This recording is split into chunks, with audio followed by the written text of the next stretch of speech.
നമസ്കാരം, ന്യൂസ് 70ലേക്ക് സ്വാഗതം. Muvattupuzha ശിവകുന്ന് higher secondary സ്കൂളിലെ വിദ്യാർത്ഥികൾക്കും രക്ഷിതാക്കൾക്കുമായി നേത്രപരിശോധന ക്യാമ്പ് സംഘടിപ്പിച്ചു. റോട്ടറി ക്ലബ്ബ് മൂവാറ്റുപുഴ ഹെറിറ്റേജിന്റെ നേതൃത്വത്തിലാണ് ക്യാമ്പ് നടത്തിയത്.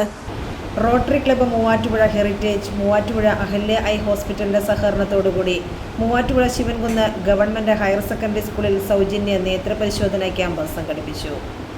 നേത്രപരിശോധന camp school principal Sindhu S Nair ഉദ്ഘാടനം ചെയ്തു. Rotary club president advocate Johny Methippara അധ്യക്ഷത വഹിച്ചു.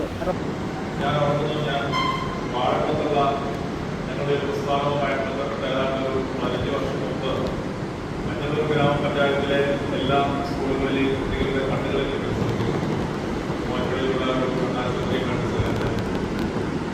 അപ്പോൾ അന്ന് ഈ പരിശോധന നടത്തി കഴിഞ്ഞ് കഴിഞ്ഞപ്പോൾ 5 കുട്ടികൾ ഞാൻ എപ്പോഴും ഓർക്കുന്നു, അവരുടെ ഒരു കണ്ണിന് 50%-ലേറെ കാഴ്ചയില്ലാത്തത്.